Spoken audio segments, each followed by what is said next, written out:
listening to Horns of a Dilemma, the podcast of the Texas National Security Review, which you can read at tnsr.org.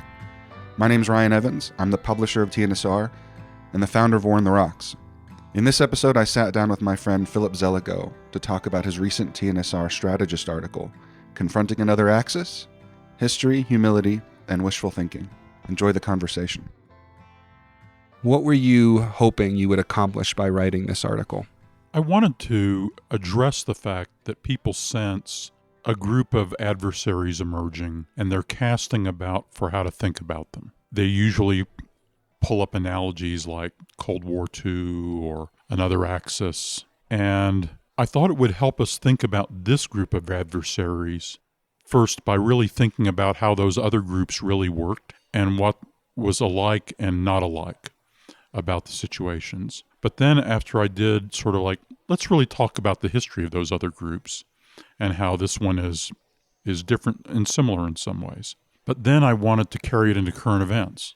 In the second half of the article, which actually hasn't gotten as much comment, which is to say the fundamental military problems that we're facing with this group are actually quite different than the problems we faced in the earlier eras. And they're very troubling problems. And I do a very detailed illustration in the Taiwan case, but I discuss some of the others. And that the basic dynamic here is different. And that this is now creating a set of pressures on us for which just saying time to rearm is actually not really a meaningful answer. Yes, and to dig into some of the cases you look at, you of course look at the Axis in World War II, but also the partnership between the Soviet Union and the People's Republic of China in the first 10, 15 years of the Cold War. Right. I'd look at, because you take the situation as a group of adversaries in a situation that already involves conflict, but not yet all-out war. And their adversaries focused on the United States. So this is the third time that's happened in world history, in our history. The first time was between 37 and 41, and the situation resolved into total war. The second time was between about 1948 and the end of 1962 and did not resolve into a third world war. And here we are again. You can argue about when this period began, but we've certainly been in it since at least 2016, really sharply since 2022. And then how do we think about this period? One of the interesting things, Ryan, is that a lot of the initial commentary about the piece dropped one thing in my title. The title said, Confronting Another Axis, ? And then went on. Where you quite clearly say in the article, you're not saying that this is an axis. Right. So I personally actually don't use that label. I don't use the Cold War 2.0 label either. It's not, if people find those labels helpful to them in making sense of things, fine. Whatever helps you. I just don't find those labels really helpful to me in understanding this group of adversaries. And sometimes it keeps you from paying attention to the particulars of this set. But therefore, I thought it was really worth spending some time of the particulars of those sets, which actually were not terribly cohesive and did not actually gel together until, in the first case, the old Axis really didn't crystallize together into the canonical form until the spring of 1941 at the earliest. I think that's one of the curses in this country is that World War II is taught so much but so poorly, is I think people come away with this idea that the Axis, fascist Italy, Nazi Germany, and Imperial Japan were in lockstep, when it was, as you draw attention to in this article, quite a messy, complicated, loose set of relationships. Right, and so then people react to my essay saying, they forget the question mark. They say, this is just another one of those things saying we're confronting another axis, period. And I don't think it's like the other axis because they don't coordinate all that well and they don't like each other. And so then that's wrong on two counts. One is I'm not actually saying this is like that axis, but it's wrong again because that axis was also full of mistrust, actually was not together. Actually, Nazi Germany and the Soviet Union were cooperating more closely on both geopolitical and defense industrial grounds, at least into the middle of 1940. The Soviet Union was a potential member of the Axis on into the autumn of 1940. More so than Italy, certainly. Yeah. Yes, and so it's actually really interesting to examine those histories, which were full of mistrust and dislike and distant relations, including the Soviet Union-China relationship. I just think understanding the history of those really helps you have a more interesting way of thinking about the current group, which does have some things in common with the earlier groups, and that all three groups are trying to change the world.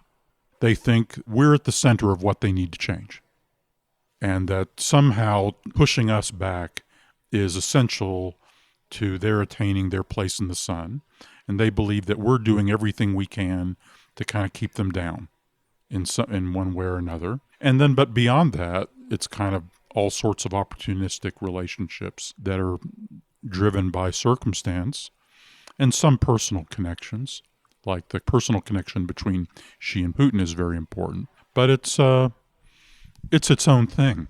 But it presents us with a fundamentally different set of challenges than we faced before. So the analogy, in a way, is distracting. Because, the whole way people use these analogies to say, this is like that, therefore we need to summon ourselves again as we did when we faced that group. But actually, the dilemmas this group is posing to us are different, and our capabilities are different.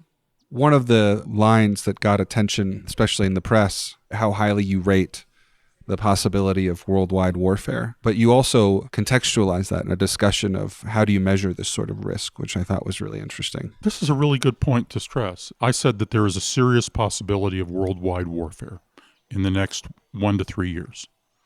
I think that's still true, by the way. And then I offer actually a concrete historical illustration about the difficulty of defining what's meant by the word serious possibility, using a real-life case. That word, there was actually an interesting misunderstanding about what that term meant in an estimate in 1951. See, I don't regard that as a super alarmist statement. Among people who seriously look at this stuff, the notion that there is a serious possibility of a worldwide ignition, that's not a world war, it's worldwide war. I don't think that's a terribly controversial statement among people who really are looking at each of these vectors. And then if you ask them, like, what's the chance? I'd be very surprised if they went way below 20%. And most people don't understand that 20% is actually quite high. You know, usually people think, well, a high risk must mean like 80%. Here's the interesting thing about gauging risk, and this is a very important point. This is actually a fallacy of human cognition. People want to put you in a binary in which you say, this is probably going to happen or it's probably not going to happen. That's actually not how you intelligently make policy. If I tell you, for instance, that there's a 20 to 30% chance that a hurricane may blow down your house, you will take precautions about that. You won't say, 30%. I'll wait till it gets to 50. If you're trying to prepare for the danger of worldwide conflict, which our government has the duty of doing, at the point you're even at 20, guys, you got to prepare. You are accountable. If I tell you there's a 20% chance that the presidential candidate is going to be shot at this weekend, you don't say, oh, it's only 20%. No, of course, you prepare. Yeah, it's not like a rainstorm where you bring an umbrella outside or not. It's, correct. Yeah. So you have to totally prepare. And see, this is a really interesting point. There's above a certain threshold, it almost doesn't matter what the percentage guess is. They're all guesses, of course. You use these guesses really as a way, it's a heuristic tool to kind of just suggest your level of confidence. It's a gimmick to try to express, like, I think it's really likely or it's sort of likely. But at the point you're it's sort of likely or definitely possible or a serious possibility, well then, if you're a commander, you have to prepare. You have to you have to hedge against that. You're accountable for whether or not you hedged against that. You can't say, oh, well, it was only 20%. So then it becomes a cost benefit, really. You say, at what threshold is it worth your spending the time and money to hedge against that scenario? And I think actually for any of the heads of the integrated commands or for a Secretary of Defense, if it's at 20%, you're above the threshold.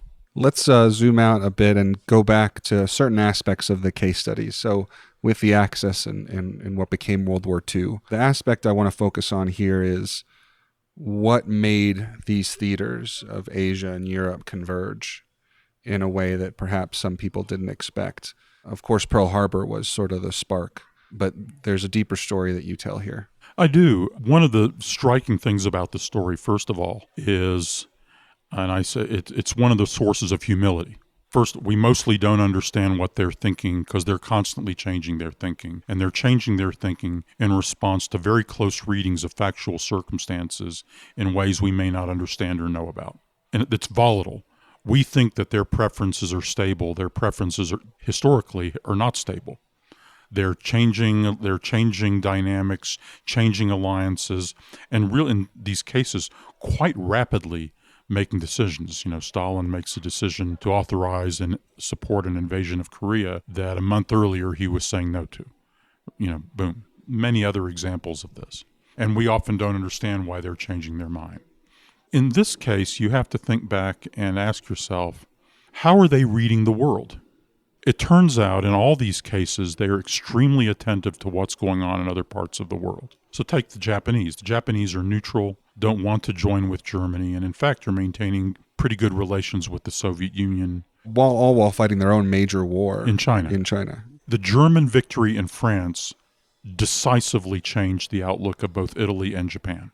And then now the Italy story is well known, but in June 1940, Japan decides, maybe we should reconsider the whole idea of the timing and character of our southward advance into Southeast Asia, and they proceed to move into the northern half of French Indochina. And then their whole planning for the southward advance towards British Malaya and the Dutch East Indies and all the natural resources of all of that really quicken. So you see here an almost instantaneous direct effect of a victory of one power in Western Europe almost immediately causes a dramatically heightened risk of war in East Asia, in the Western Pacific.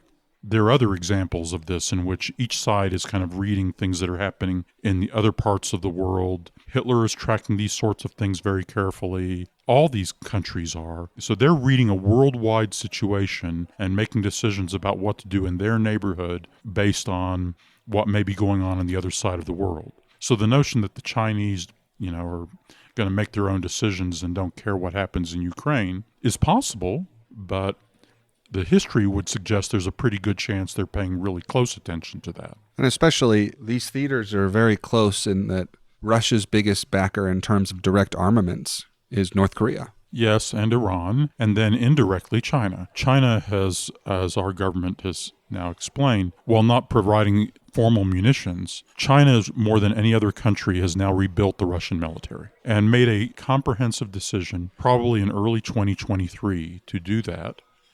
That was a systematic policy decision by the Chinese government. It's interesting, the timing, like after Russia had a rough winter of 2022-23, the Chinese made this decision with all our warnings. We're going to go in a big way and help rebuild them, but we're going to do it in all these supply chain ways. And then meanwhile, the North Koreans and Iranians are also going to get involved. And the result is an astonishingly broad and intimate level of defense-industrial collaboration that, by the way, goes far beyond the defense-industrial collaboration you would find in the original Axis powers. There was some anonymous quote that made it into the media about a Chinese diplomat sort of making fun of American efforts to get China to clamp down on Russia in some way. It said, so you can just do the thing that you're saying that you're going to do and focus on us? Why would we help you focus on us as the adversary? So it does stretch us a bit. Well, and actually, we used to style ourselves the arsenal of democracy. We're finding that actually we're straining to be the arsenal of democracy. They are not straining to be the arsenal of autocracy. And this is an important aspect of your article that I think a lot of people have paid less attention to, is these calls to rearm and revitalize our industrial base, and all things I support. But your argument is, well, if this risk is so high for the next few years, we're going to war with what we have now pretty much, and the production lines that we already have open.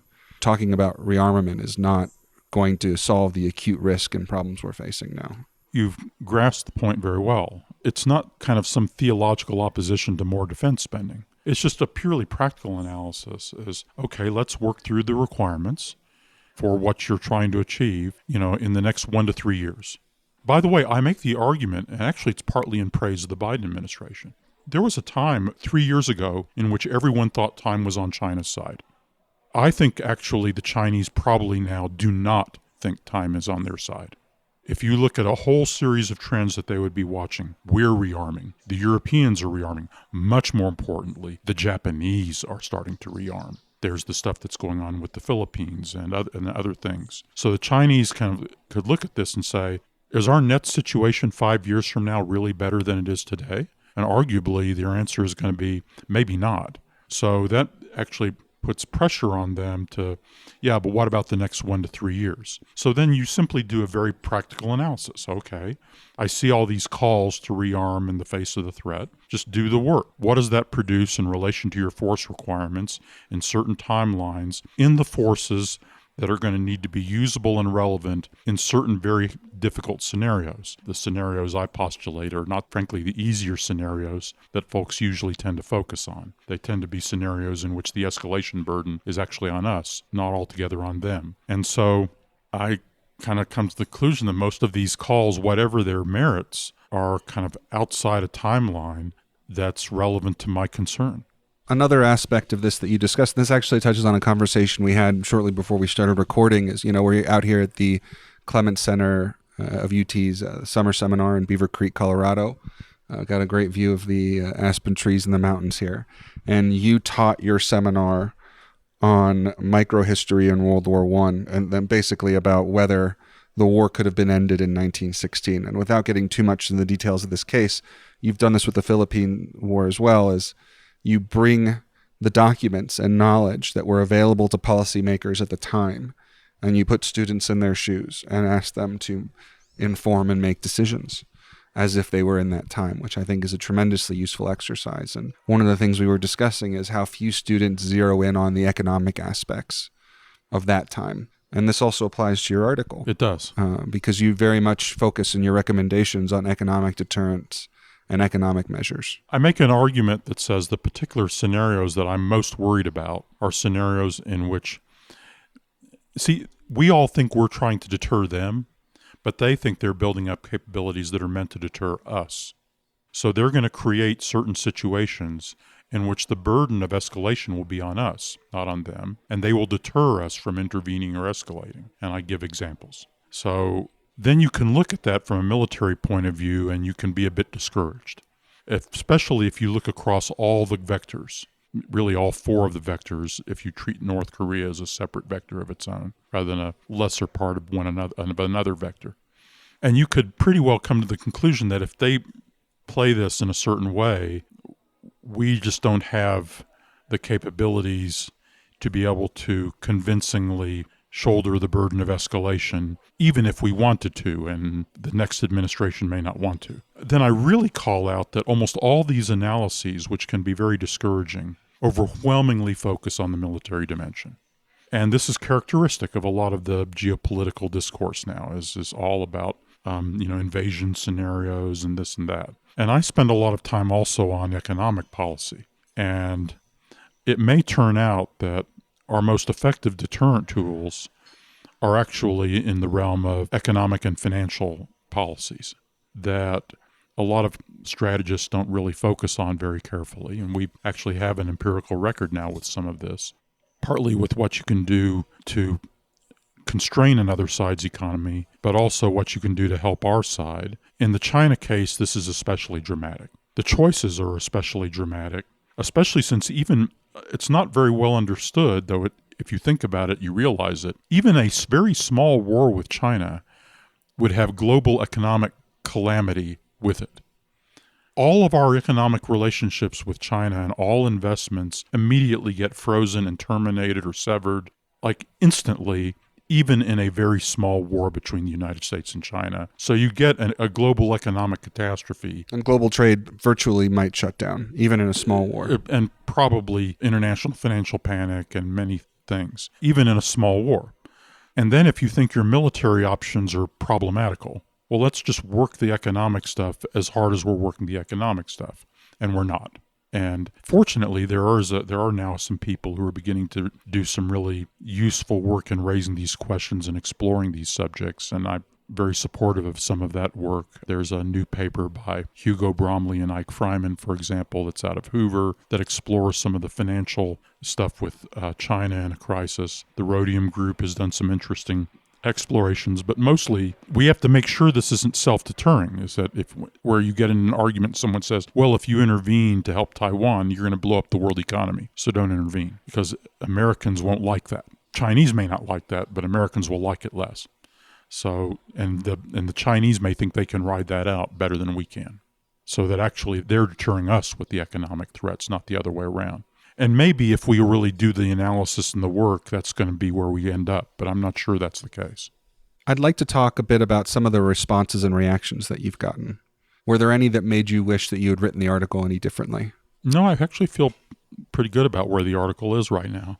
As I said, a lot of people really misunderstood the article as saying we are confronting another axis and this is just like that one. And then they would kind of react, so, well, it's not. But I didn't say that, and et cetera. So aside from some of those kind of thrown and missed punches, I actually haven't run into anyone who's really engaged either my historical analysis of the past cases or, which in some ways is more important, my analysis of the problem we face today. That is, that it's mostly a problem of them deterring us in these situations rather than the other way around, that the overemphasis on military tools, underemphasis on economic tools, and the kinds of wishful thinking involved in simply saying, well, we need to rearm and spend more on defense. So it's not so much that folks have engaged those and said that I'm wrong on any of those points. They mostly just haven't really engaged them yet. It's a long article. It's 14,000 words. Easy read for 14,000 words, although I'm biased having edited it. But my friend Steve Blank sent me an article that was published on December 7th, 1941 in the New York Times. It's basically the Secretary of the Navy at the time boasting about how we have this world-beating Navy. And of course it was sent to print before the events of Pearl Harbor had happened and were known about in New York. But when you read, and it's just sort of this historical irony, you read it and you're like, ouch, it doesn't age well. But then you read more deeply into the article, and the Secretary of the Navy, whose name escapes me at the moment, is talking about not only do we have this great Navy, but look at all these production lines that we've opened up over the last few years. Look at these. That would probably be Frank Knox. Yeah, this industrial power that we have. And this is something that we've spoken about in private conversations about, it's not that ratcheting up defense spending is wrong. It's that it might be too late if for the contingencies that we're most worried about in the next couple of years. And pour money down the same sort of inefficient patronage. Right. We do have a very broken defense industrial base dominated by some of the wrong companies, and the Pentagon's a woefully bad customer, unfortunately. But as you've pointed to, FDR made some very serious moves on industrial capacity and defense in the lead up to World War II, which did give us these advantages throughout the course of the war.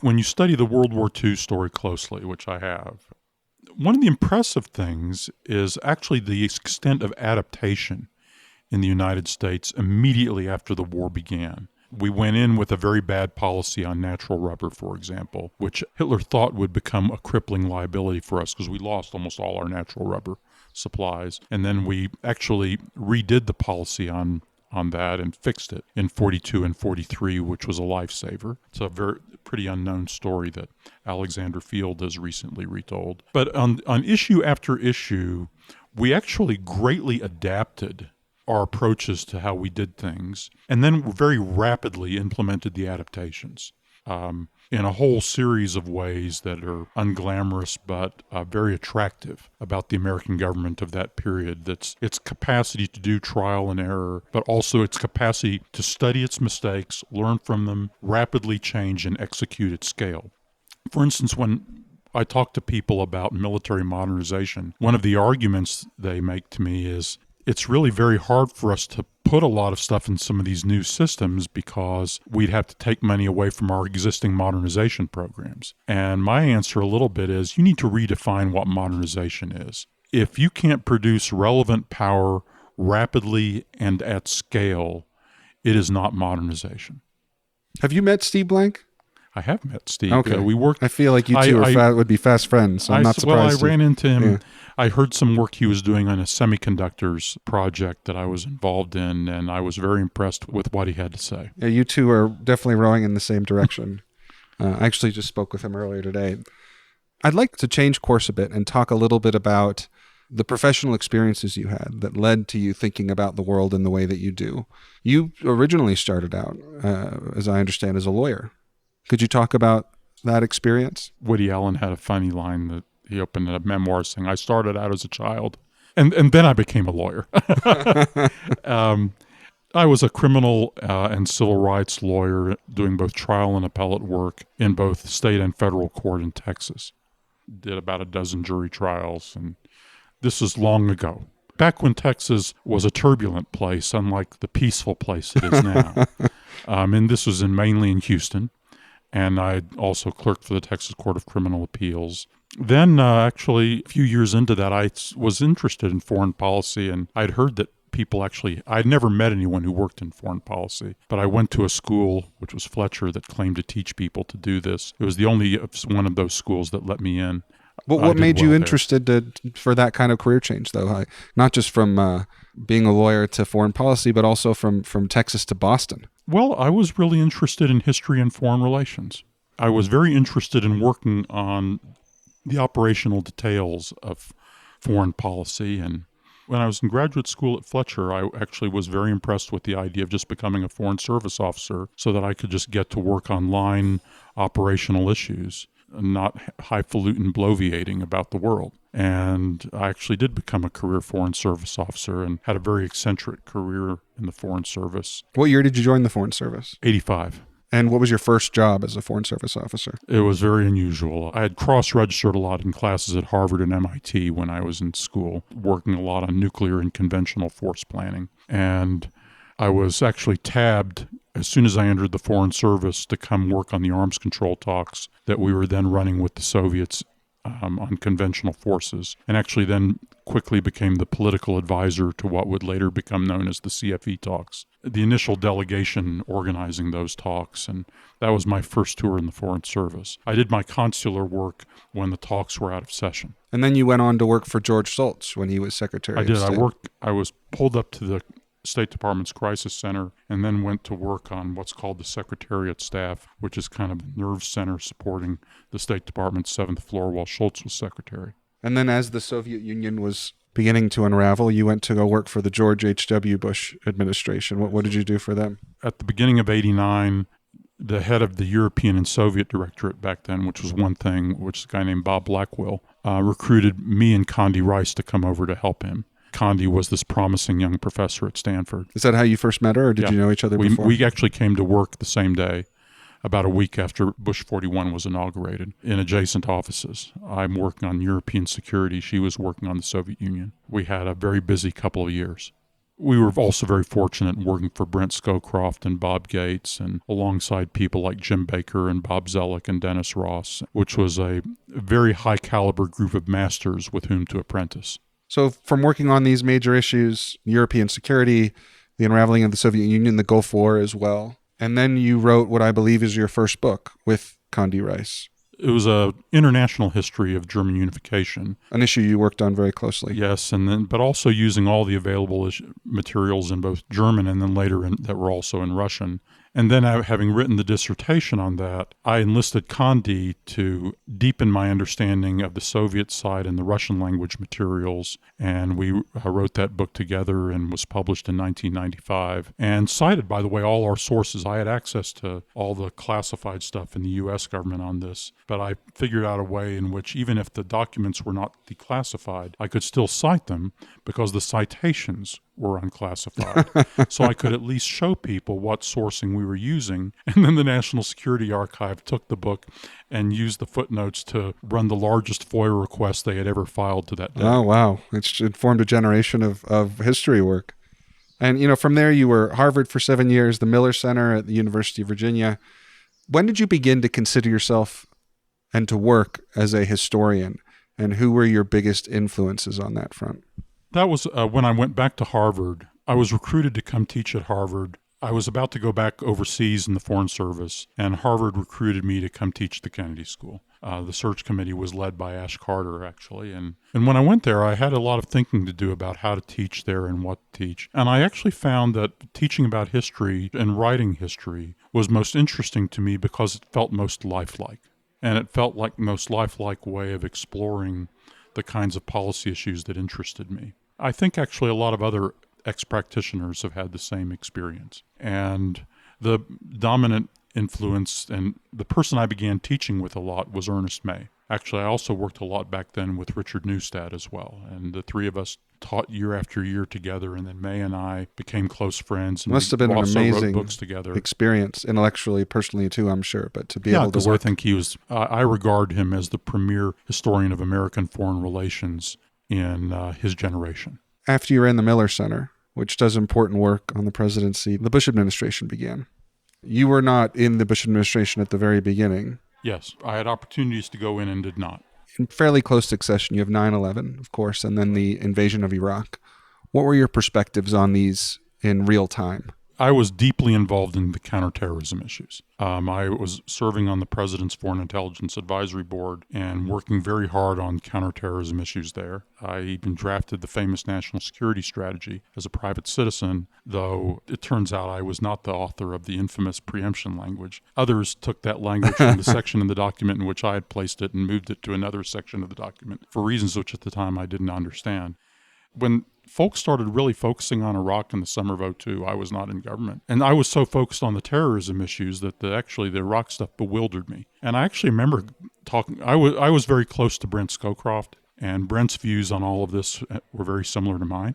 And so I went to Brent and like, Brent, what's going on with this Iraq thing? Are they serious? And Brent says, oh, they're very serious. I thought the terrorism issues were first and foremost. I now know a lot more. Like, I got involved in the Iraq stuff years later when things were very bad. And so I had a little hobby to try to go find out why this had all happened. And so I think I've now tried to understand that a lot better. And actually, they had connected Iraq to terrorism in ways that I had not fully understood at the time and involved people like Zarqawi and other things. But the bottom line is that I was taken a little bit aback by all of that. And actually, I wasn't part of the group that was lobbying to go to war with Iraq. I supported the diplomacy, as everyone did, to try to restrain the Iraqi program. But I was... the Iraqi program that didn't exist, but that we thought... the first UN resolution that was adopted in November of 2002, which was unanimously supported at the Security Council. I supported it too. But I didn't understand... it didn't seem to me they were ready to go to war. Again, I was uneasy and skeptical, more or less around where Scowcroft was at the time. And then at the beginning of 2003, I was asked to lead the 9/11 Commission. Interestingly, this was the outgrowth of my leadership of another bipartisan commission that had nothing to do with foreign policy. I had led the bipartisan commission after the Florida election debacle of the year 2000 to update the American election system. This is a commission chaired by former Presidents Carter and Ford, and they had picked me to run that effort, which turned out to be successful, by the way.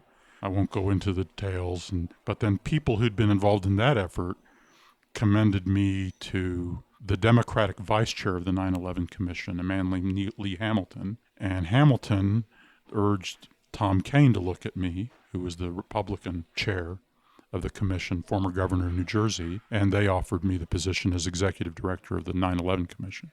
Which, as everyone who works in our world knows, is a very powerful report. The only government report that became a bestseller, I believe. It was number one for many weeks. Looking back on that experience, I guess two questions that are germane to the present. But it was a government document, and the proceeds went where they were supposed to go. Yes. Didn't line your pockets. But one of the remaining controversies over that report are the bits about Saudi Arabia that were not in the final unclassified version. These are issues that keep coming up in the context of our relationship with Saudi Arabia, most recently with this talk about a security pact with Saudi Arabia, which I think would be foolish. But you obviously know those aspects of the case and the report very intimately and would like to get your perspective on that. The question was the government of Saudi Arabia somehow involved in a support network for the hijackers in the United States? We said that it was possible that most of the suspects for the support network, the lead suspects, are actually not Saudis. They're Yemenis. But there were two suspects who are important,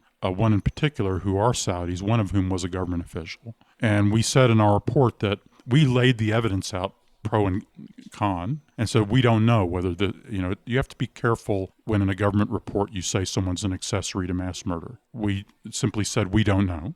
But we did think that there was a support network of some kind in the United States for the hijackers. Most of this attention actually has to do with only two of the hijackers, neither of whom were one of the pilots. Then much controversy over whether or not the 9/11 Commission did its job right. The FBI, to its credit, continued to look at these issues through what they called an encore team.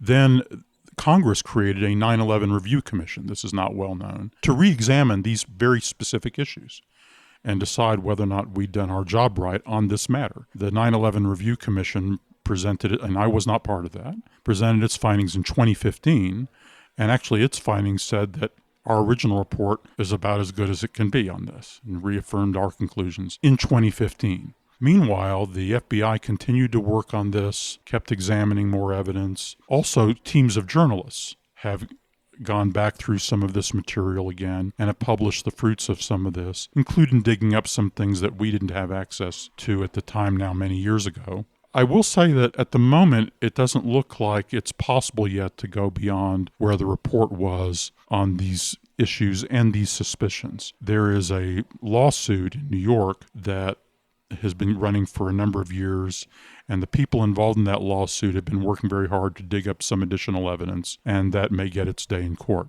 But the bottom line is, we always thought that it was likely there was some sort of support network in the United States for the hijackers, including a number of people who were Yemenis as well as Saudis, especially like a guy named Anwar al-Awlaki, who was later killed by the United States. So we think there probably was a support network, and we named people about whom we had suspicions. But it's also very important to understand that Saudis who supported al-Qaeda were actually in clandestine networks seeking to overthrow the Kingdom of Saudi Arabia, which had been an ongoing struggle since 1979 inside Saudi Arabia. Since the majority of adult males in the Saudi kingdom are employed by the government, many people in these clandestine networks are involved with or have Saudi government jobs of some kind or another. But these people were deadly enemies of the leadership of the kingdom. The leadership of the kingdom for a long time would alternately try to go after these people or coddle them. And we discussed that in our report. I think now they're more in the realm of going after them rather than coddling them. But they tried to have it both ways there for a long time. The other aspect of this I'd like to touch on is I know you were involved in advising the drafters of the legislation on the Afghanistan War Commission, and they chose a very different model from the 9/11 Commission. I'd like to get your views on that. A different model in what way? Well, the 9/11 Commission had these sort of gray beards, major American political figures and statesmen, but it was in many ways a staff-driven effort. You as the executive director, with this very vigorous staff investigating all aspects of government records and interviewing people.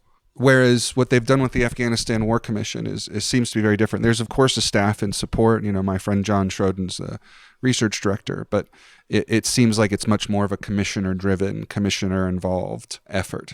The Afghanistan War Commission is operating in a much more lower-profile way.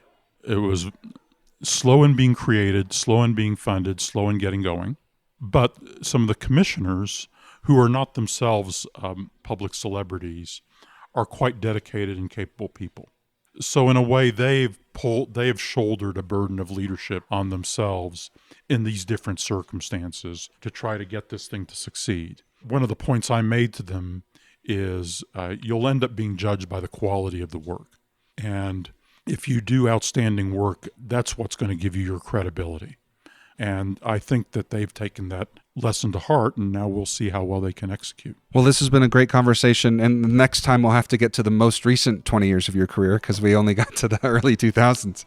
When did the 9/11 Commission report get published finally? It was published in 2004. Yeah, so we haven't done the most recent 20 years of your career, but we'll do that in the next conversation. Right. And thanks so much for coming on the show. My pleasure, Ryan. Thank you for listening to this episode of Horns of a Dilemma. Don't forget to check out what we're putting out at TNSR.org. Stay safe and stay healthy.